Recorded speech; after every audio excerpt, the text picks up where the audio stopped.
स्वागत है आपका अपने चैनल घोस्ट वर्ल्ड में। दोस्तों, अगर आप हमारे चैनल पर नए हो तो हमारे चैनल घोस्ट वर्ल्ड को सब्सक्राइब कीजिए और हाँ, बेल आइकन दबाना मत भूलिएगा। बढ़ते आज की कहानी की ओर। विनय एक बीमा कंपनी में काम करता है। उनकी कंपनी उनको एक जगह से दूसरी जगह ग्राहक से मिलने के लिए भेजती रहती है, जिसके कारण वो अपना घर एक ठिकाने पर नहीं रख सकता था। इस बार उसको नेपाल के एक छोटे से पहाड़ी इलाके में जाना था, करीब 1 महीने के लिए। इसलिए इस बार उन्होंने अपनी पत्नी को भी साथ में ले लिया। परिवार में सिर्फ वो और उनकी पत्नी ही रहती थी। विनय और उसकी पत्नी दोनों नेपाल के लिए निकल पड़े। वैसे भी ठंड का मौसम था और नेपाल में ऊपर से बहुत तेज बर्फ पड़ रही थी। वो लोग अपने घर पहुंच चुके थे। अपने घर तक पहुंचने के लिए उनको बहुत संघर्ष करना पड़ा, क्योंकि घर छोटे से गांव में एक पहाड़ी इलाके में था, जिसकी वजह से दोनों थक चुके थे। रात के 12:30 बज चुके थे। जहां वो रह रहे थे वहां दूसरे घर एक दूसरे से बहुत दूर दूर थे। बाहर जोरों से ठंडी हवा और बर्फ गिर रही थी। दोनों अपनी रजाई में दुबक कर आराम ही कर रहे थे कि अचानक उनको लगा कि किसी ने उनके घर का दरवाजा खटखटाया है।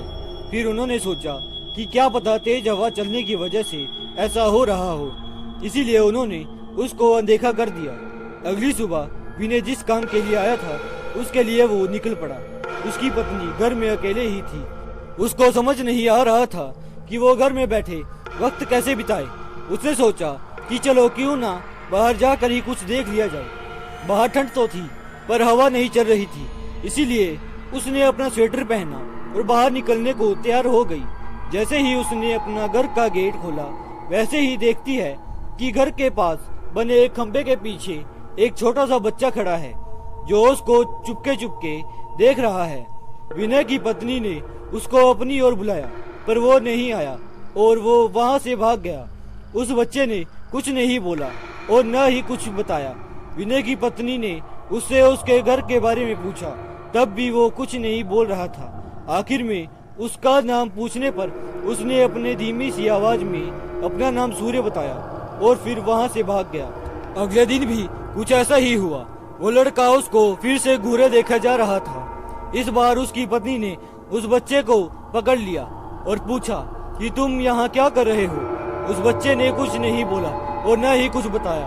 विनय की पत्नी ने उससे उसके घर के बारे में पूछा, तब भी वो कुछ नहीं बोल रहा था। उसको उसका व्यवहार कुछ समझ नहीं आया।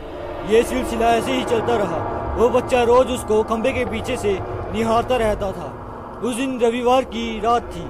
दोनों घर में अंगीठी के सामने आग ताप रहे थे, क्योंकि बाहर की हालत बहुत खराब थी। इतनी खराब कि कोई थोड़ी देर के लिए भी बाहर निकल जाए तो उसकी जान चली जाए।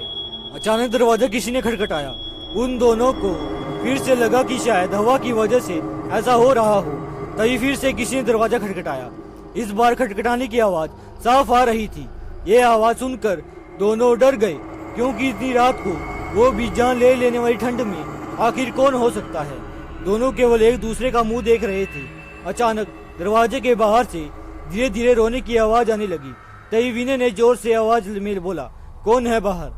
कुछ देर तक आवाज तो नहीं आई, पर बाद में एक धीमी सी आवाज आई, दरवाजा खोलो, कृपया करके दरवाजा खोलो, बहुत ठंड है। ये आवाज किसी छोटे से बच्चे की थी। तभी विनय की पत्नी को ये आवाज जानी पहचानी लगी। उसने कहा कि ये तो वही बच्चे की आवाज लगती है जो रोज घर के बाहर खड़ा रहता था। विनय की पत्नी ने कहा कि हमें उसे अंदर लाना चाहिए। वो भागते हुए अभी दरवाजे के पास जा ही रही थी कि अचानक उनके घर के फोन की घंटी बजी।